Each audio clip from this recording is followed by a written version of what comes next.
Samuel's lament. The city stretched endlessly before Samuel, a cold and unforgiving labyrinth of towering skyscrapers and bustling streets. At just 8 years old, he was a tiny shadow against its towering facades, dwarfed by the scale and indifference of the world around him. The biting wind slashed through his thin t-shirt, cutting deep into his skin. He clutched his only possessions, a crumpled plastic bag holding a tattered photo of his mother, an old blanket, and a small tin cup for collecting coins. His bare feet, calloused and bruised from months on the unforgiving pavement, carried him forward. It was another day in survival mode. Another day of evading the sharp eyes of store owners, the relentless inquiries of law enforcement, and the cruelty of street bullies. As Samuel passed through the bustling morning crowd, the contrast between him and the rest of the world felt more glaring than ever. Office workers, their polished shoes clicking on the pavement, didn't spare him a second glance. Mothers pushed strollers, their children bundled warmly against the cold, oblivious to the hungry boy watching from the shadows. Samuel's stomach growled audibly, a painful reminder that he hadn't eaten since yesterday. He'd found a stale slice of bread in a dumpster behind a bakery and devoured it with the desperation of someone who knew that food was never guaranteed. Today, even the dumpsters had been barren. The bakery owner, once a reluctant source of leftover treats, had shooed him away earlier with a sharp, "Go on. You're scaring my customers." He wandered through his usual haunts, the back alley of the coffee shop where a kind waitress sometimes gave him a hot drink, the cart vendor who might spare a burnt hot dog. But today, kindness seemed in short supply. "Move along, boy," the coffee shop's new employee barked. "We don't do handouts." Samuel retreated, defeated but not surprised. In this city, he was invisible, a ghost haunting its edges, lingering on the periphery of warmth and light, but never stepping into it. The city didn't want him. He'd learned that lesson the hard way. By noon, Samuel found himself in a quieter part of the city, away from the morning rush. Office workers had vanished into towering glass buildings, and shopkeepers were busy tending to their businesses. His small tin cup felt like a lead weight in his hands, its metallic surface worn smooth from the many times it had been clutched in desperation. The few coins it held, 2 nickels and a dime, jiggled softly as he walked, mocking his hunger. Taking a deep breath, Samuel stepped onto a bustling corner and began to sing. His voice, clear and hauntingly sweet, rose above the hum of traffic. Amazing grace, how sweet the sound. His mother had loved this hymn, singing it often as they fished together on their small boat. The memory of her voice, strong and full of love, pushed Samuel forward even as his voice trembled with hunger and fear. "That saved a wretch like me." Pedestrians passed by, some sparing him a fleeting glance, others quickening their pace as if proximity to him might taint them. A man in a suit paused, pulled out his phone, and then walked away without dropping a coin. A woman with a toddler tugged her child closer, shooting Samuel a look of disdain. An hour passed. His throat grew hoarse, but Samuel kept singing. Singing was all he had left, a fragile tether to his mother, to the life they had shared before everything changed. His tin cup now held a single quarter and a stray button, and his stomach groaned in protest. Still, he sang, "I once was lost, but now I'm found." The words felt hollow, a cruel irony. Samuel was more lost than ever, adrift in a sea of apathy and indifference. "Move it along, kid." Samuel froze mid-verse. A uniformed police officer loomed over him, his shadow darkening the sidewalk. Samuel's heart pounded. He'd learned early that police attention was rarely a good thing. The officer's voice was gruff, but not unkind. "You can't sit here all day," he continued. "People are complaining. You've got to go." "I wasn't doing anything," Samuel mumbled, clutching his tin cup to his chest. The officer's hand moved toward his radio, and Samuel didn't wait to see what would happen next. He bolted, his bare feet slapping against the pavement as he darted into an alley. The officer's voice followed him, shouting for him to stop. But Samuel knew these streets better than anyone. He ducked through a gap in a fence, past dumpsters and crumbling walls, until the sounds of pursuit faded. Breathless, Samuel crouched behind a stack of pallets. His lungs burned, and his hands trembled as he clutched his plastic bag tighter. The thought of losing his mother's photo, his only connection to her, terrified him more than the police or the cold. After a long moment, the city noise resumed its usual rhythm, and Samuel dared to emerge from his hiding spot. The adrenaline had numbed his hunger, but now it returned with a vengeance, twisting his stomach into painful knots. The meager coins in his tin cup wouldn't buy him a meal, but maybe, just maybe, he could trade them for a day-old sandwich at the convenience store. It wasn't much, but it was survival. The sun was sinking low in the sky when Samuel reached the convenience store. Its neon sign flickered against the growing dusk. He hesitated outside, summoning the courage to go in. The owner had chased him away yesterday, accusing him of loitering. But desperation trumped pride. Samuel stepped inside, clutching his tin cup. The warmth of the store wrapped around him, a cruel reminder of everything he didn't have. Shelves stocked with chips, canned goods, and candy bars taunted him, but he kept his eyes down, focusing on the counter. "What do you want, kid?" The owner, a balding man with a stern face, didn't bother hiding his irritation. I have some money." Samuel held up his cup, the coins jingling softly. "Can I have one of those sandwiches from yesterday?" The owner's eyes narrowed. "You think I run a charity? That's not enough. Get out before I call the cops." Samuel's chest tightened. "Please, sir, I'm really hungry." "I said get out." The man's voice was loud enough to draw the attention of the few customers in the store. Embarrassed and humiliated, Samuel fled into the cold night. Rain began to fall as Samuel wandered aimlessly through the streets. It was the kind of bone-chilling rain that seeped into every crevice, making the cold feel even sharper. He pulled his thin blanket tighter around himself, but it offered little protection. He passed restaurants, their warm lights spilling onto the wet sidewalks. Families sat inside, laughing and sharing meals, oblivious to the boy outside their windows. His stomach ached at the sight of food, but he didn't linger. The last time he'd stopped too long in front of a restaurant, the owner had threatened to call the police. "Mom," Samuel whispered, his voice barely audible over the rain. He pulled out the photo from his pocket, shielding it from the rain with trembling hands. Her face, forever smiling, stared back at him. "I'm trying. I'm so hungry, but I'm trying." A crack of thunder split the air, and Samuel flinched. The rain fell harder, soaking through his clothes. The city seemed determined to drive him into the ground, but he refused to give up. His mother's voice echoed in his memory, steady and strong. "Hold on, baby, don't let go." And so he held on. A song for shelter. The rain fell in unrelenting sheets, turning the streets into a maze of glistening puddles and streams. Samuel huddled under the awning of a closed bookstore, his thin blanket soaked and clinging to his skin. His breath came in shaky bursts, each exhale visible in the cold night air. The photo of his mother, now safely tucked into his shirt, was his only dry possession. Thunder rumbled overhead, a low growl that echoed through the empty streets.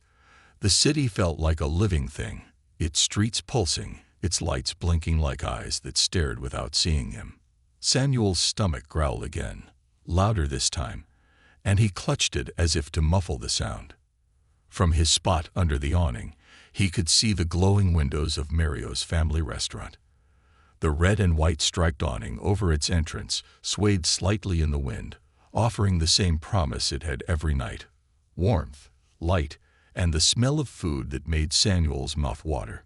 Tonight, though, the desperation was stronger than the fear of rejection. He stood, his legs trembling from the cold, and crossed the street. The rain pelted his back, soaking him further, but he barely noticed. All he could think about was the possibility, no matter how slim, of getting something to eat. As Samuel stepped under Mario's awning, the smell of garlic and fresh bread hit him like a wave. His stomach clenched painfully, and for a moment, he considered turning away. He had been turned away too many times before. What made tonight any different? But the rain was unrelenting, and his hunger gnawed at him like a living thing.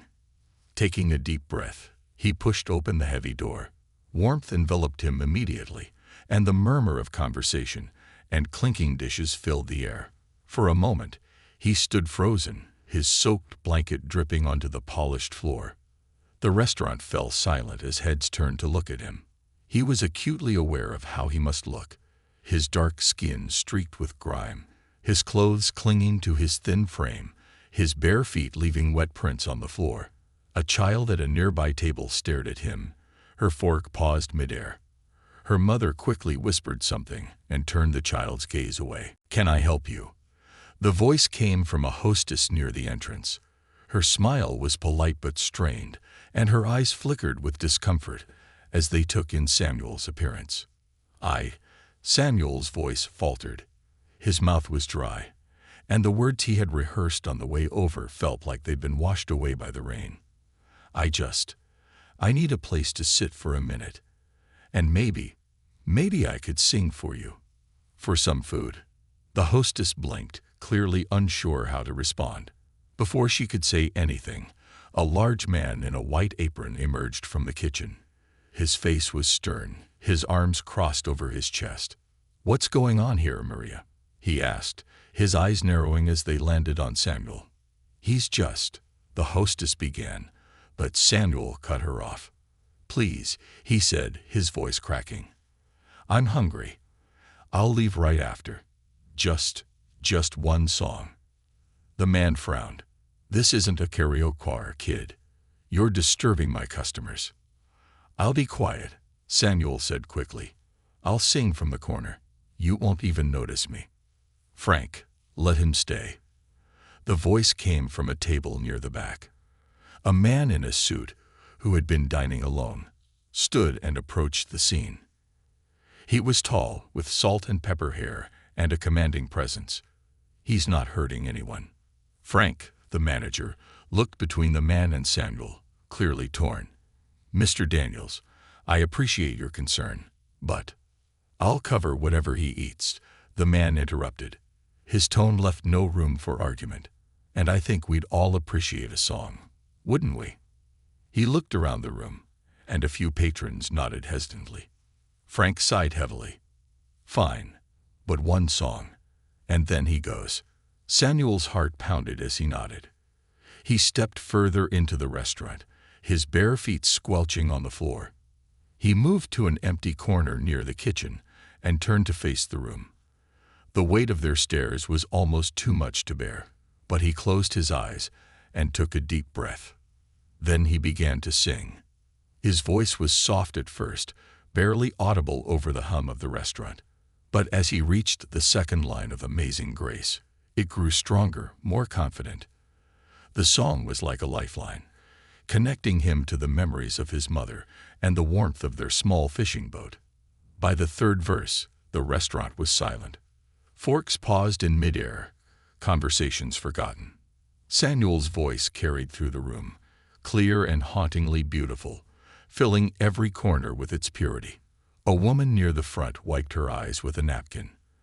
The child who had stared earlier now watched him with wide, unblinking eyes. When Samuel reached the final note, he opened his eyes to find the entire restaurant staring at him. For a moment, no one moved. Then, slowly, someone began to clap. It was the man in the suit, Mr. Daniels. Others joined in hesitantly at first, then more enthusiastically. Samuel's cheeks flushed with heat, but he managed a small smile. "Thank you," Mr. Daniels said, approaching him. He reached into his pocket and pulled out a $50 bill. "For the song, and for reminding us what grace sounds like." Samuel's eyes widened as he took the bill with trembling hands. "Thank you," he whispered, his voice barely audible. Frank cleared his throat, breaking the moment. "Okay, kid. You got what you wanted. No. Now he sits with me, Mr. Daniels interrupted. And he eats. For the first time in months, Samuel sat at a real table. A steaming plate of spaghetti and meatballs was placed in front of him, along with a basket of garlic bread and a tall glass of milk. He ate slowly at first, savoring every bite, but soon his hunger took over, and he devoured the meal with a ferocity that made Mr. Daniels smile. As Samuel ate, Mr. Daniels asked him gentle questions. Where was he from? Did he have any family? What did he want to do when he grew up?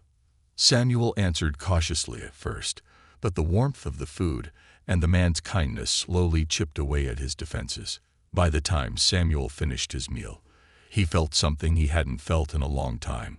Hope. Come with me, Mr. Daniels said as Samuel wiped his mouth with a napkin. I have a place where you can stay. Somewhere warm. Somewhere safe. Samuel hesitated, his fingers tightening around his plastic bag. Trust didn't come easily, and promises often led to disappointment. I'll show you, Mr. Daniels said gently. And if you don't like it, you can leave. No strings attached. Samuel looked into the man's eyes, searching for any sign of deceit, but all he saw was sincerity. Okay, Samuel said finally. As they stepped out into the rain, Mr. Daniels opened an umbrella and held it over both of them. For the first time that night, Samuel felt the sting of the rain lessen. It wasn't much, but it was enough to make him believe that maybe, just maybe, things could get better. And with every step toward the unknown, Samuel felt a flicker of hope reignite in his heart. Samuel shrugged, unsure of how to articulate the storm of emotions swirling inside him. Take your time, Mr. Daniels said. There's no rush. Mrs. Green returned a few minutes later with a bundle of clothes, a sweatshirt, soft sweatpants, and thick socks. These should fit, she said, handing them to Samuel. You can change in the bathroom just down the hall. Samuel took the clothes hesitantly, his fingers brushing against the soft fabric. He couldn't remember the last time he'd worn something so clean. Following her directions, he found the bathroom and locked the door behind him. The mirror above the sink reflected a boy he barely recognized. His dark skin was streaked with grime, his hair matted and wild. He looked more like a shadow than a person. Carefully, he peeled off his soaked clothes and changed into the dry ones. The sweatshirt was slightly oversized, but it enveloped him in warmth, and the socks felt like clouds on his cold, calloused feet.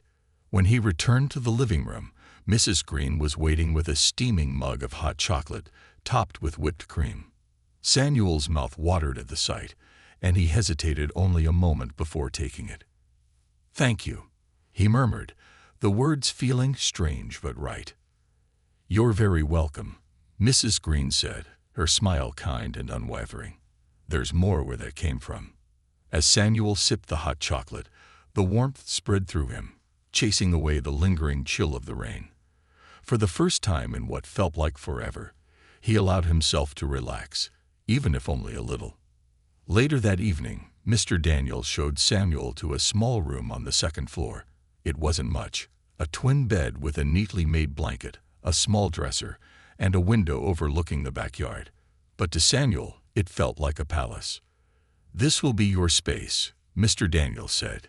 You can make it your own. No one will bother you here. Samuel walked to the bed and ran his fingers over the soft blanket. He sat down tentatively, as though it might disappear beneath him. Get some rest, Mr. Daniels said. Tomorrow's a new day. Samuel nodded, but as Mr. Daniels turned to leave, he called out, Wait. Mr. Daniels paused in the doorway. Yes. Samuel reached into his bag and pulled out the torn photo of his mother. It got ripped, he said, his voice trembling. Can it be fixed? Mr. Daniels stepped closer, taking the photo carefully. He studied it for a moment before nodding. I know someone who can fix this, better than new. Samuel's chest tightened, a small lump forming in his throat.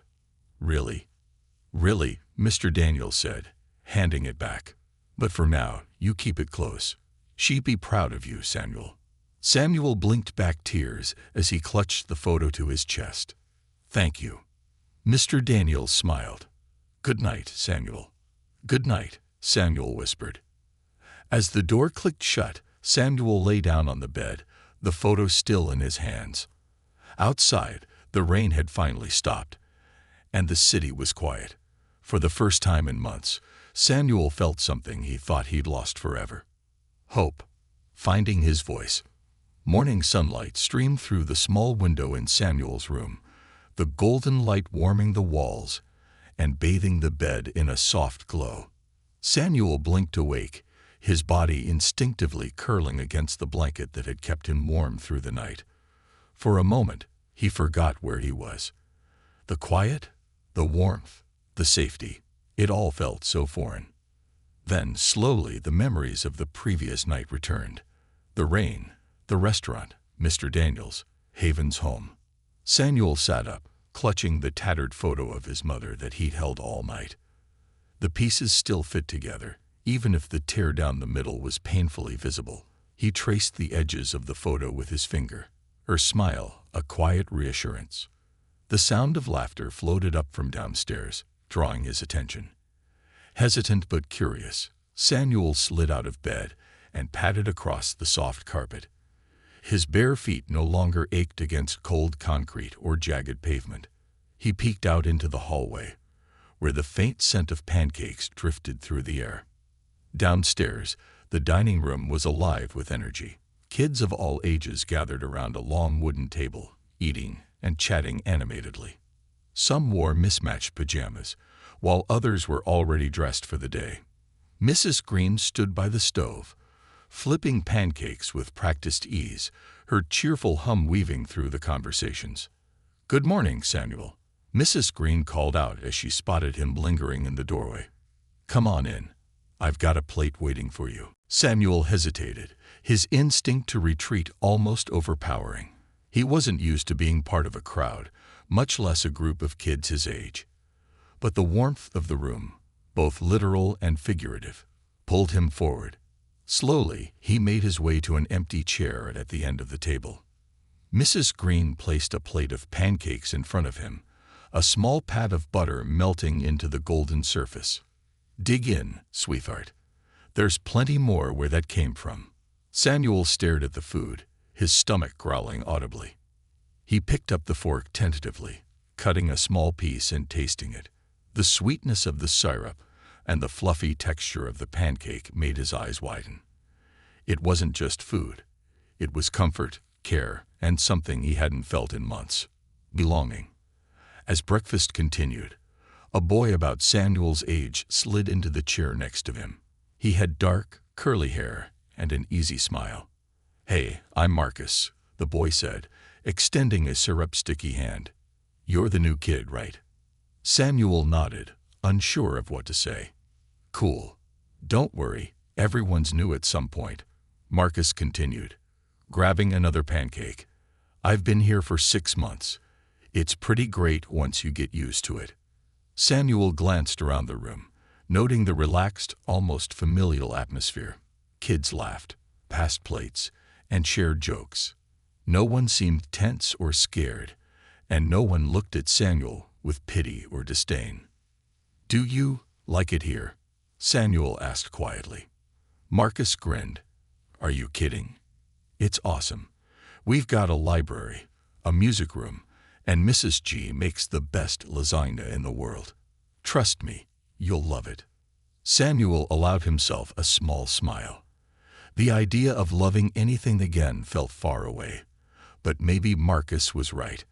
Maybe this place could be different. After breakfast, Mr. Daniels found Samuel sitting on the front steps, staring out at the tree-lined street. The air was crisp, the remnants of last night's rain still clinging to the grass and leaves. "How'd you sleep?" Mr. Daniels asked, sitting beside him. Samuel shrugged. "Okay." Mr. Daniels smiled. "Better than outside, huh?" Samuel nodded, his fingers curling around the edges of his sweatshirt. "Thank you. For everything." "You don't have to thank me, Samuel. This place is here for kids like you." "Kids like me." The words hung in the air, heavy with meaning. Samuel didn't know exactly what kids like him were supposed to be, but he felt the weight of it all the same. "I wanted to show you something," Mr. Daniels said, standing and gesturing for Samuel to follow. "Come on." The music room was one of the brightest rooms in the house, its walls painted a cheerful yellow. A grand piano stood in the corner, its polished surface gleaming in the sunlight. Guitars hung on the walls, and shelves were lined with tambourines, recorders, and other instruments. Samuel's eyes widened as he took it all in. "This is for us." "Yep," Mr. Daniels said. "You mentioned singing last night. Thought you might like to try it in here." Samuel hesitated, his gaze flickering to the piano. "I don't know." "No pressure," Mr. Daniels said quickly. "But music is good for the soul. It helped me a lot when I was your age." Samuel walked to the piano, his fingers grazing the keys lightly. He thought of his mother and the way her voice used to fill the small fishing boat as they worked. The thought made his throat tighten, but he swallowed hard and pressed a single key. The note echoed softly, filling the room. Mr. Daniels stepped back, giving him space. "Take your time." Later that afternoon, Samuel found himself alone in the music room. The other kids were outside, playing tag in the yard, but he had lingered, drawn back to the piano. His mother's voice echoed in his mind, the lyrics of her favorite hymn rising unbidden to his lips. Slowly, he began to sing. "Amazing grace, how sweet the sound." The words were quiet at first, barely above a whisper, but as he continued, his voice grew stronger, the music unlocking something deep inside him. The pain, the fear, the loneliness, all of it poured out through the song, carried on the melody like a prayer. When the last note faded, Samuel opened his eyes to find Marcus standing in the doorway, his mouth slightly open. "Wow," Marcus said. "That was amazing." Samuel's cheeks flushed, and he looked away. "It's just something my mom used to sing." "Well, it's incredible," Marcus said, stepping into the room. "You should sing at the showcase next week." "Showcase?" Samuel echoed, confused. "Yeah, we do it every month. Kids perform songs, poems, whatever they want. It's fun, and you'd be awesome." The idea of singing in front of people again made Samuel's chest tighten. "I don't know. Think about it," Marcus said with a grin. "But I'm telling you, you'd kill it." Over the next few days, Samuel slowly began to settle into life at Haven's home. He learned the rhythms of the house, the laughter-filled breakfasts, the quiet afternoons, the shared stories around the fireplace at night. He met Joy, a girl with a passion for the piano, who offered to teach him how to play. He started attending tutoring sessions with Mrs. Green, who helped him catch up on math and reading. And every evening, he found himself drawn back to the music room, where he would sing quietly, his voice growing stronger with each passing day. The night of the showcase arrived faster than Samuel expected. The living room had been transformed, chairs arranged in rows and fairy lights strung across the ceiling. Kids took turns performing, their voices and laughter filling the space. When it was Samuel's turn, his heart pounded in his chest. He stood in front of the small audience, his hands trembling as he clutched the microphone. But then he saw Mr. Daniels in the back, smiling encouragingly, and Marcus giving him a thumbs up from the front row. Samuel closed his eyes, took a deep breath, and began to sing. His voice filled the room, clear and pure, carrying the weight of everything he'd been through. By the time he finished, the room was silent, and then it erupted into applause. Samuel's cheeks burned, but for the first time in months, it wasn't from shame or fear, it was from pride. Later that night, as he sat in his room, Samuel held his mother's photo in his hands. "I'm trying, Mom," he whispered. "I'm finding my voice." Outside, the stars shone brightly in the clear night sky, and for the first time, Samuel felt like he belonged. Building bridges. The morning after the showcase, Samuel woke to a sense of lightness he hadn't felt in months. It was subtle, more like a whispered reassurance than a loud proclamation. but it was there nonetheless. For the first time in a long time, the ache of hunger and fear wasn't the first thing he felt upon waking. Instead, it was the echo of applause and the warmth of voices that had cheered him on. The sunlight streaming through the window cast a golden glow over his room. On his bedside table, the newly restored photo of his mother smiled back at him. Lisa, the art expert Mr. Daniels had mentioned, had done an incredible job. The tear was gone, and the image looked as though it had never been damaged. Samuel reached for the frame, his fingers brushing against its smooth surface. "I hope I made you proud, Mom," he whispered, his voice soft but steady. Downstairs, the house was already alive with its usual morning energy. Samuel could hear the faint clatter of plates, the hum of conversation, and the occasional burst of laughter. He quickly dressed in the new clothes Mrs. Green had found for him and headed toward the dining room. The table was crowded as usual, the air filled with the smells of pancakes, bacon, and syrup. Samuel hesitated in the doorway, still not entirely used to being part of such a lively group. But before he could retreat, Marcus spotted him and waved him over. "Samuel, over here," Marcus called, sliding over to make room. Samuel made his way to the table, sitting down beside Marcus and across from Joy, who grinned at him over a plate of scrambled eggs. "You were amazing last night," she said. "Everyone's still talking about it." Samuel shrugged, trying to hide the smile tugging at his lips. "Thanks. I was nervous." "You couldn't tell," Marcus said through a mouthful of pancake.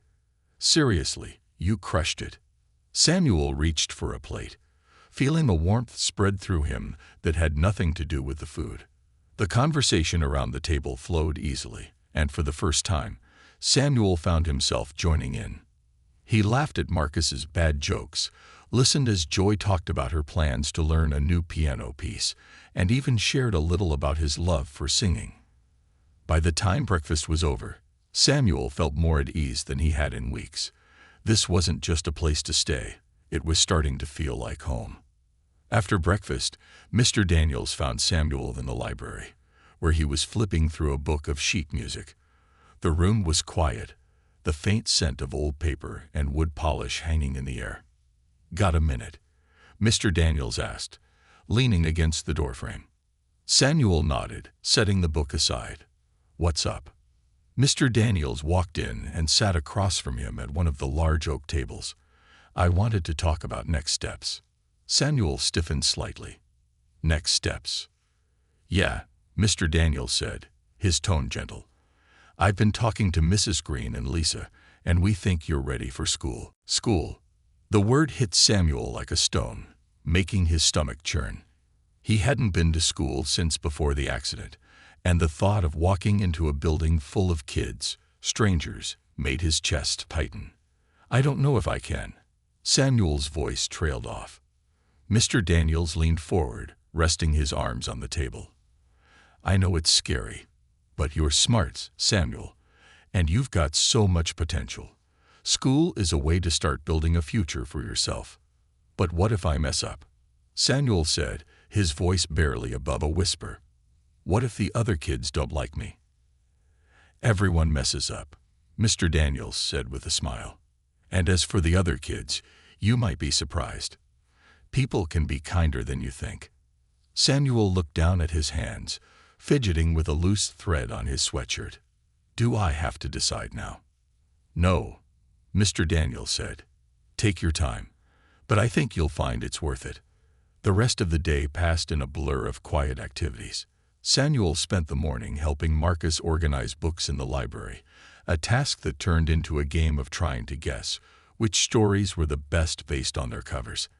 After lunch, Joy invited him to the music room, where she taught him a simple piano melody. "You've got good hands for this," she said as Samuel tentatively played the notes. "You'll pick it up fast." Samuel smiled, feeling a flicker of confidence. "Thanks." By late afternoon, the house was quiet as some of the younger kids napped, and others worked on homework in the study. Samuel found himself wandering into the backyard, where a small garden bloomed with flowers and vegetables. A wooden bench sat beneath a tree, its surface worn smooth from years of use. He sat down, letting the cool breeze wash over him. The quiet was peaceful, but it also gave him time to think about the showcase, about school, about everything that had happened since he arrived at Haven's home. That evening, during dinner, Mr. Daniels announced a group outing for the next day, a visit to the park. The room buzzed with excitement as kids began chattering about the games they'd play and the snacks Mrs. Green would pack. Samuel felt a twinge of apprehension.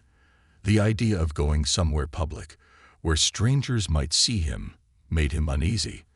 But the others' excitement was contagious, and by the time Marcus begged him to join, Samuel found himself agreeing. The park was sprawling and filled with life the next day. Children laughing on the playground, families picnicking on the grass, and joggers weaving through the paths. Samuel stayed close to Marcus and Joy as they explored, slowly relaxing as he realized no one was paying him any special attention. The group gathered near a large oak tree for lunch, spreading out blankets and unpacking sandwiches, fruit, and cookies. Samuel found himself laughing at Marcus's attempts to juggle oranges, and even joined in a game of tag that left him breathless and grinning. As the sun dipped lower in the sky, Mr. Daniels called everyone together for one last activity, a game of capture the flag. Samuel hesitated, unsure if he wanted to join, but Marcus grabbed his hand and dragged him into the group before he could protest. "You'll be great," Marcus said with a grin. "Just don't let Joy fool you. She's sneaky." By the time they returned to Haven's home that evening, Samuel was exhausted but happy. The day had been filled with small victories, moments of laughter, connection, and belonging. For the first time in a long time, he felt like part of something bigger than himself. As he climbed into bed that night, his mother's photos safely on the nightstand, Samuel let out a deep breath. The fear and uncertainty hadn't disappeared, but they were quieter now, overshadowed by the possibility of a brighter future. "I'm trying, Mom," he whispered into the quiet. "I think I'm going to be okay." And as the house settled into peaceful stillness, Samuel drifted off to sleep, his heart a little lighter and his dreams a little brighter. The path ahead. The morning of Samuel's first day of school dawned crisp and clear, the kind of autumn day where the air carried a faint chill, but the sunlight felt warm against his skin.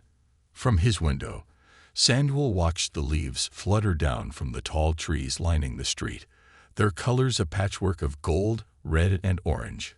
Inside, his stomach churned with nerves, twisting tighter with every passing minute. He had spent the last few days in preparation.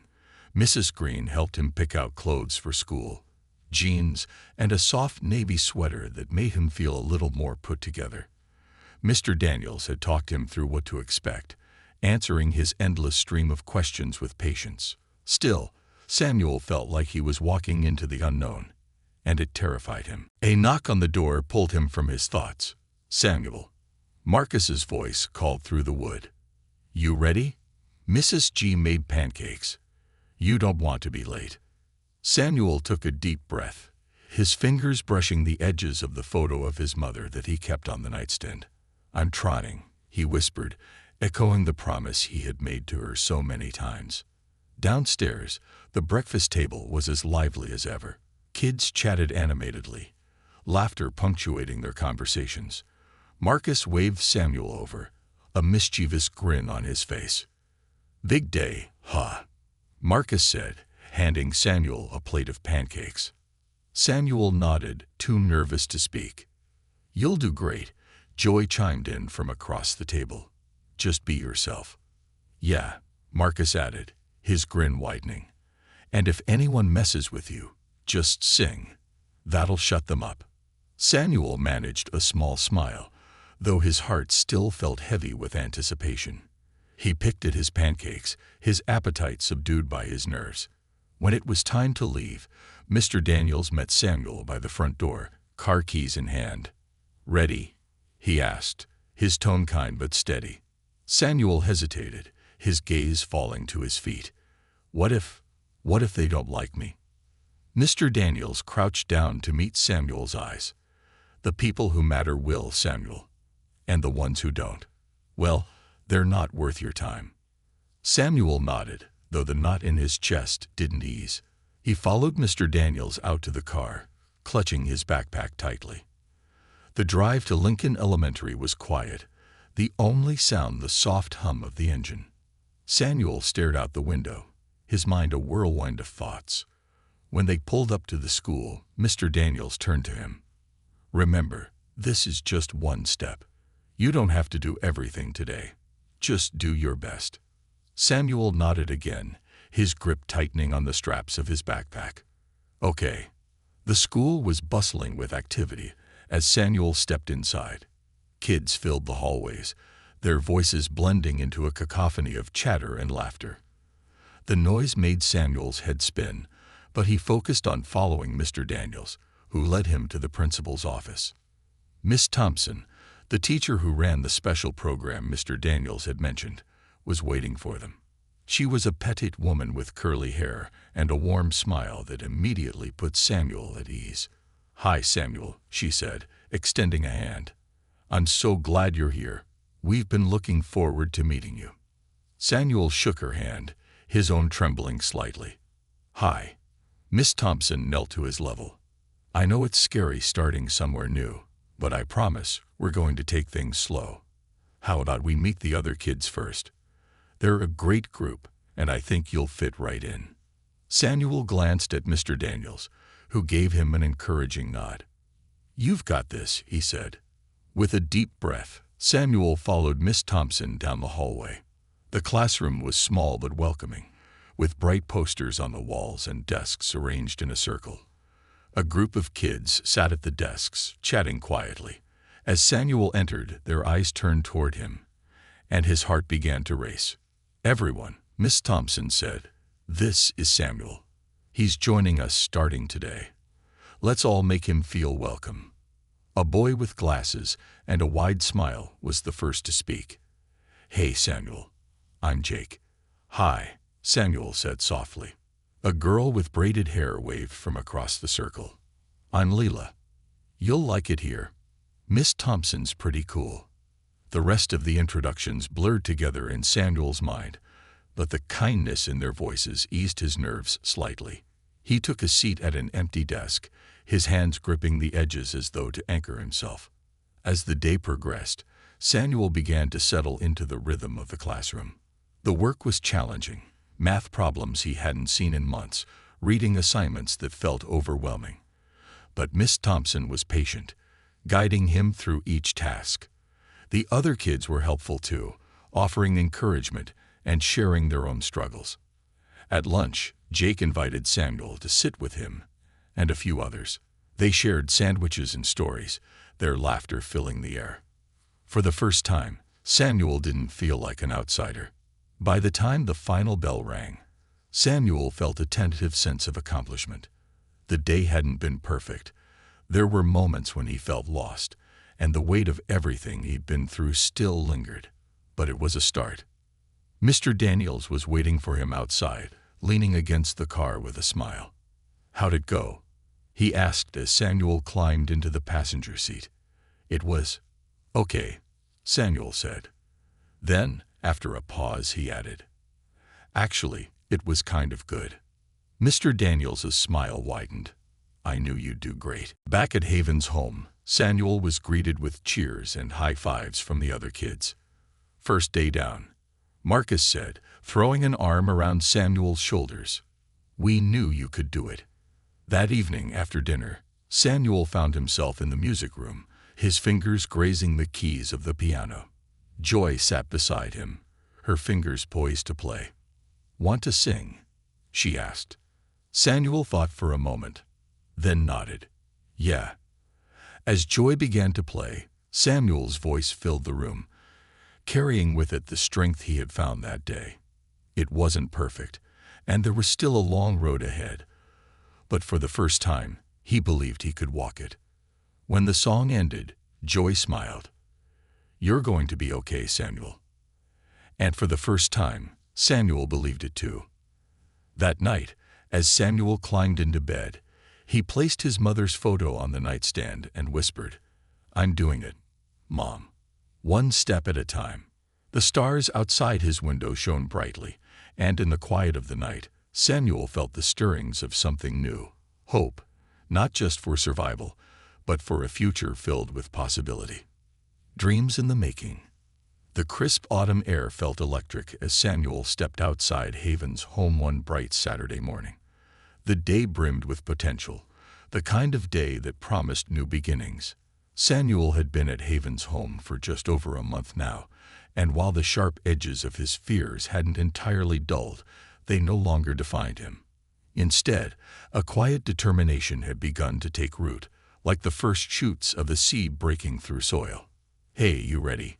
Marcus called, jogging toward him from the house. He was wearing an oversized hoodie and carrying a basketball under one arm. "Ready for what?" Samuel asked, raising an eyebrow. "Saturday tradition." Marcus grinned.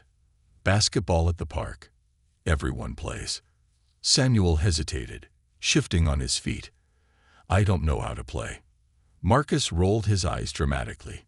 "Doesn't matter. Half the kids here don't either. It's just for fun." "Come on, Samuel." Joy appeared behind Marcus, a soccer ball in her hands. "You can't let Marcus scare you off with his terrible skills." "Hey." Marcus protested, but he was laughing. Samuel couldn't help but smile. "Okay," he said. "I'll come." The park was alive with activity, a patchwork of families, joggers, and kids running across the fields. Their group claimed one of the courts, and soon the air was filled with laughter and the rhythmic sound of bouncing balls. Samuel hung back at first, unsure of himself. He watched as Marcus dribbled clumsily toward the hoop, his shot missing by a mile, and as Joy's soccer ball veered off course and rolled into the bushes. "You're up," Marcus called, tossing the basketball to Samuel. The ball felt foreign in his hands, its surface rough and bumpy. "I don't know what I'm doing," Samuel admitted. "Perfect," Marcus said with a grin. "Neither do I, just shoot." Samuel lined up for a shot, aiming awkwardly, and released. The ball hit the rim and bounced off, rolling across the court. But instead of teasing him, the others cheered. "Not bad," Joy said. "Try again." As the game continued, Samuel found himself laughing and running alongside the others. His movements were awkward, his shots inconsistent, but it didn't matter. The warmth of their encouragement and the sheer joy of being part of something made every missed shot worth it. That afternoon, back at Haven's home, Samuel sat on the front steps with Marcus and Joy, their faces flushed from the exertion of the morning. The three of them shared a bag of popcorn Mrs. Green had made, the buttery scent filling the air. "You've got a decent shot," Marcus said, popping a handful of kernels into his mouth. "Just need to work on the follow-through." Samuel smirked. "You mean the part where it actually goes in the hoop?" "Exactly." Joy laughed, tossing a kernel at Marcus. "You're not exactly an expert, you know." Marcus caught the kernel midair and grinned. "I'm better than you." Their banter continued, and Samuel leaned back against the steps, feeling a contentment that was still new but increasingly familiar. For the first time, he wasn't just surviving, he was living. The following Monday at school, Samuel walked into Miss Thompson's classroom with a newfound confidence. The work was still challenging, but he found himself asking more questions, engaging with the material instead of retreating from it.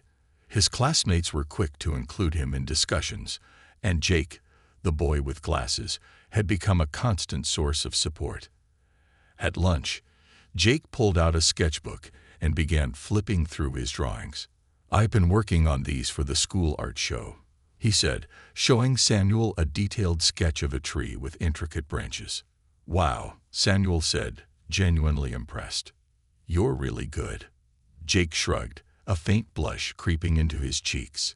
"Thanks. You should do something for the show too." Samuel blinked. "Me? I don't know how to draw." "It doesn't have to be art," Jake said. "It could be music. I heard you sing at the showcase. You'd be amazing." Samuel hesitated, The idea of performing in front of more people made his stomach twist, but a small part of him, the part that had started to believe in possibilities, felt intrigued. "Maybe," he said quietly. That evening, Samuel brought up the art show during dinner at Haven's home. The kids around the table immediately lit up with excitement. "You have to do it," Joy said, practically bouncing in her seat. "You could sing something new." "I don't know," Samuel said, poking at his mashed potatoes. "What if I mess up?" "You won't," Marcus said firmly. "You've got this."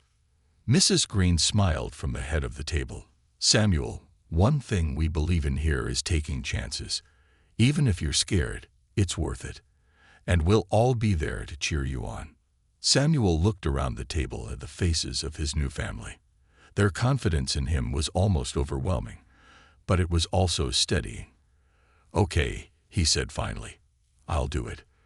The weeks leading up to the art show were a whirlwind of preparation.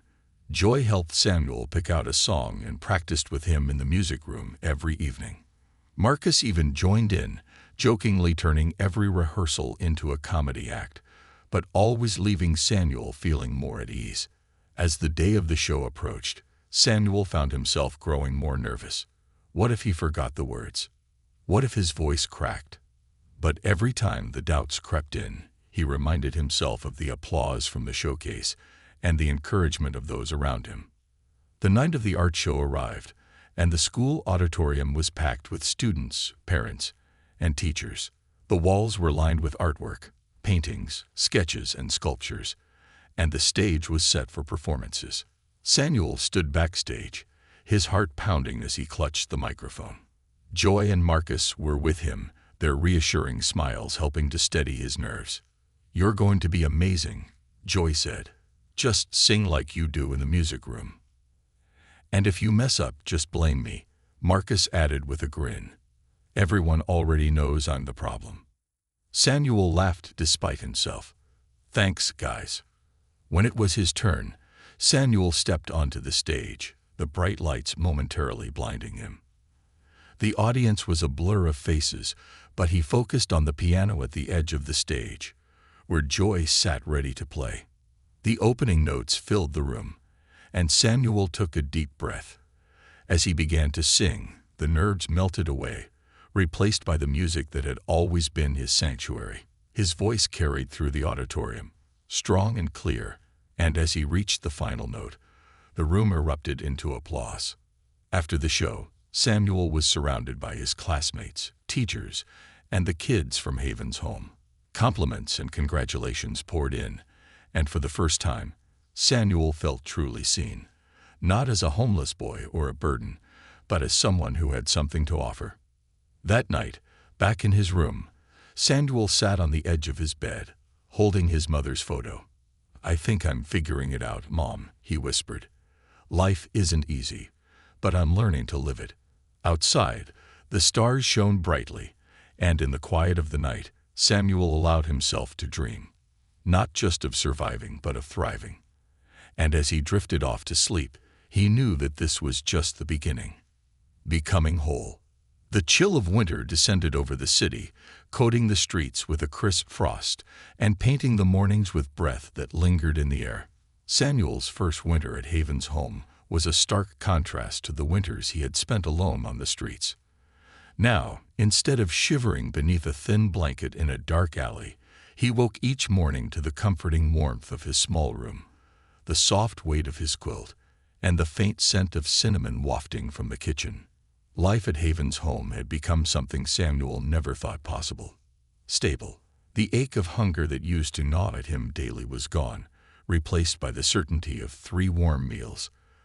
The fear of being chased away or scorned had eased, replaced by friendships and a growing sense of belonging. But stability was only the foundation. Samuel was beginning to realize that life could be more than just survival. It could be about growth, discovery, and, maybe one day, success. It was a quiet Saturday morning when Samuel joined Marcus and Joy in the music room. The large bay window offered a view of the backyard, where snow blanketed the ground in pristine white. Joy was at the piano, her fingers dancing over the keys as she practiced a new piece, while Marcus strummed lazily on an acoustic guitar. Samuel leaned against the piano, watching them with a faint smile. "How do you make it look so easy?"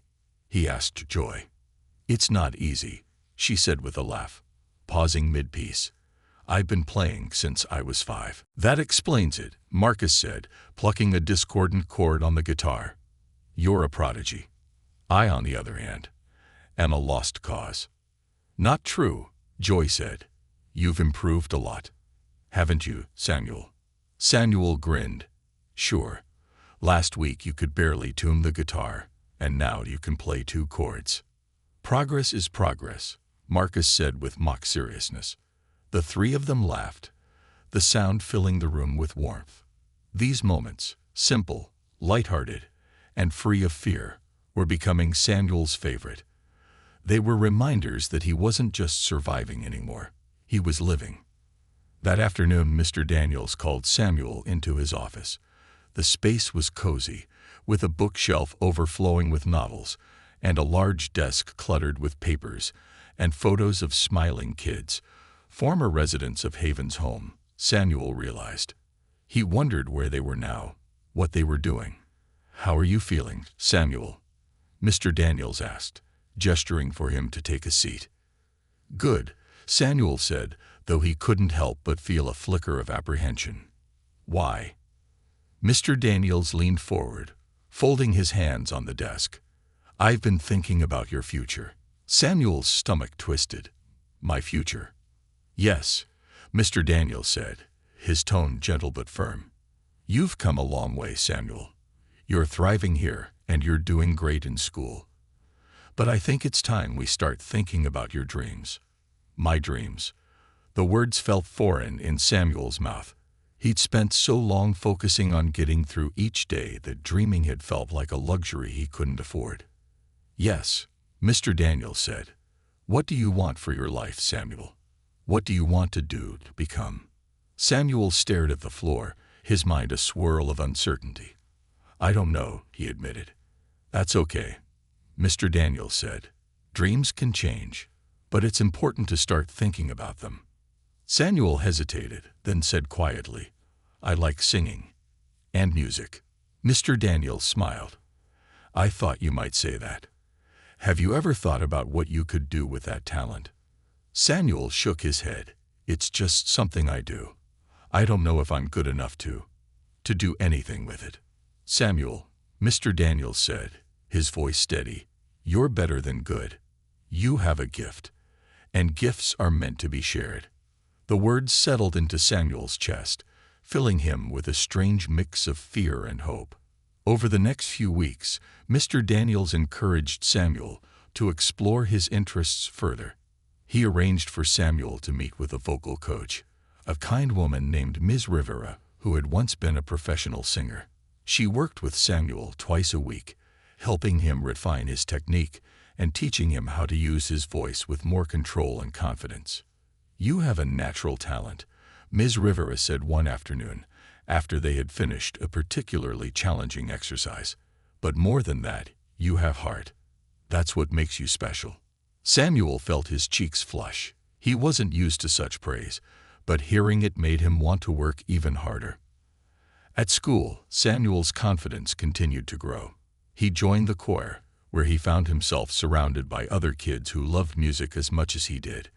They welcomed him eagerly, their enthusiasm infectious. For the first time, Samuel felt like he was part of something bigger than himself. Jake, who had become one of Samuel's closest friends, often stayed after school with him to work on projects or just hang out.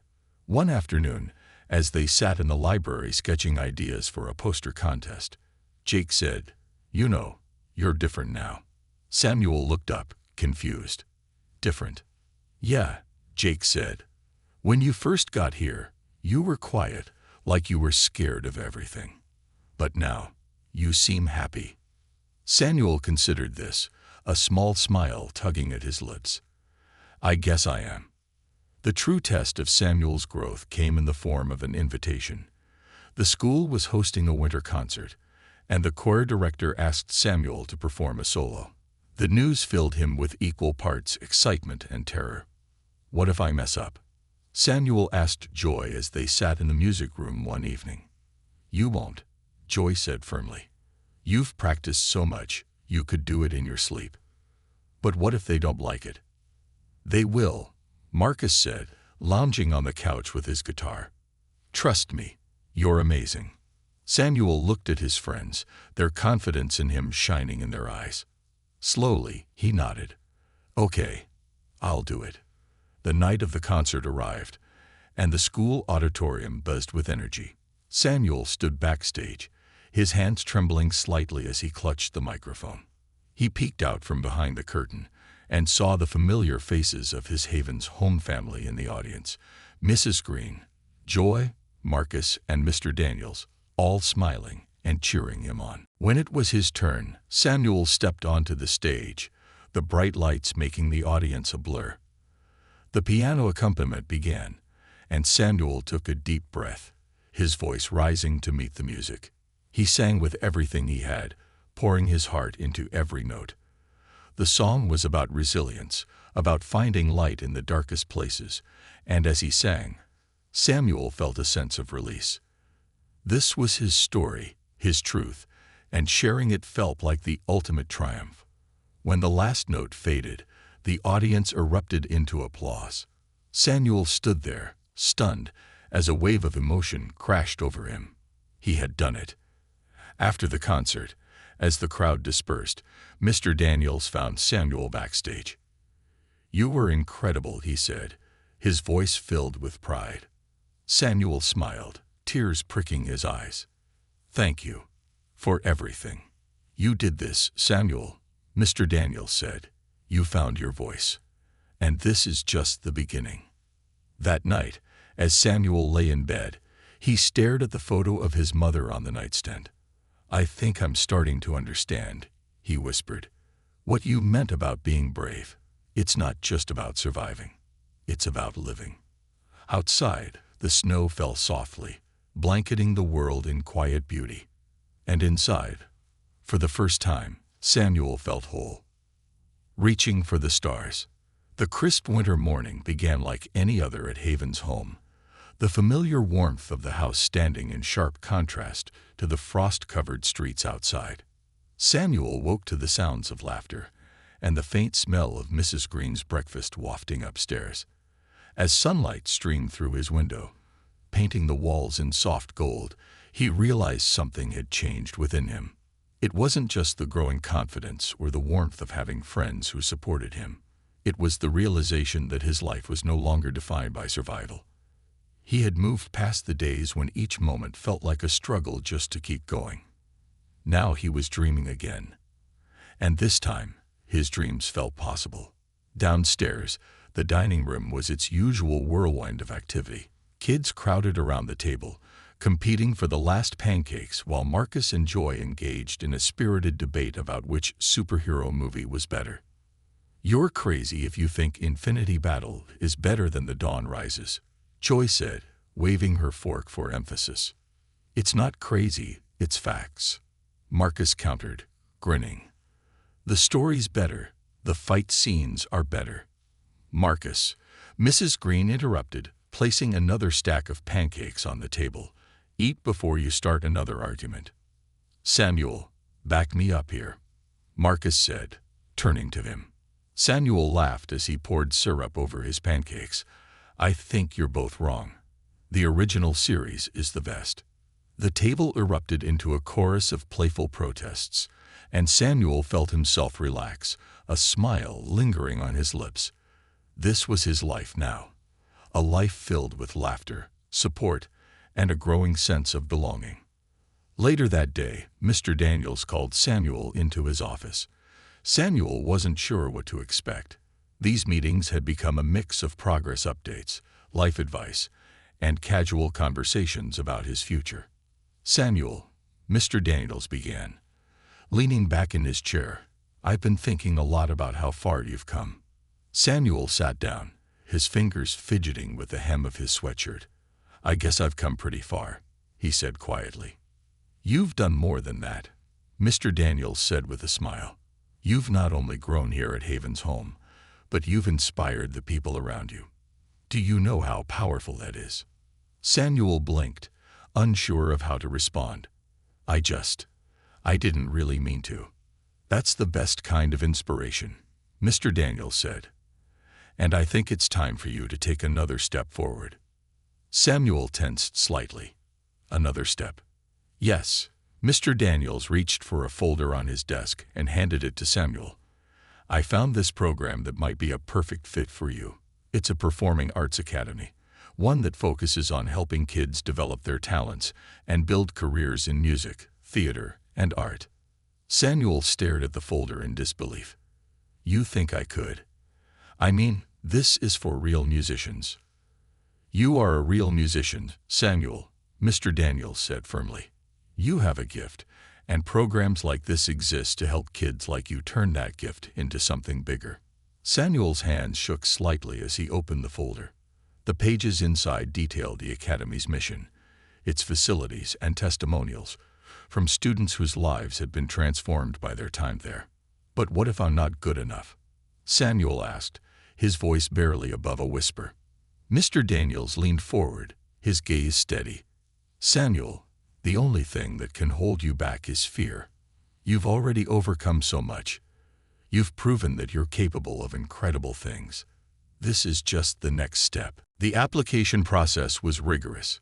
Samuel had to write essays, submit letters of recommendation, and prepare a video audition. With the help of Ms. Rivera, Joy, and Mr. Daniels, he began piecing together his application. Each step felt daunting, but their encouragement kept him moving forward. Joy helped him pick out the perfect song for his audition, a piece that showcased both his vocal range and the depth of his emotion. "You've got this," she said as they practiced together in the music room. "Just sing from your heart." Marcus, despite his usual antics, became a steadfast cheerleader. "Dude, they'd be crazy not to pick you," he said one evening. "You're going to crush it." The day Samuel recorded his audition video, the music room was transformed into a mini studio. Ms. Rivera coached him through warm-ups, and Joy accompanied him on the piano. As Samuel stood in front of the camera, his heart pounded with nerves, but the familiar rhythm of the music steadied him. He closed his eyes and began to sing. His voice carried through the room, strong and clear, each note imbued with the pain, resilience, and hope that had shaped him. When the final note faded, the room fell silent. "You were amazing," Ms. Rivera said, her eyes glistening with pride. Weeks passed as Samuel waited for a response. Each day felt like an eternity, and every time the mail arrived, his stomach twisted with anticipation. Finally, one snowy afternoon, a letter arrived. Samuel stared at the envelope for what felt like an hour before mustering the courage to open it. Joy and Marcus hovered nearby, their excitement barely contained. "Well?" Marcus asked, practically bouncing on his toes. Samuel unfolded the letter, his eyes scanning the words.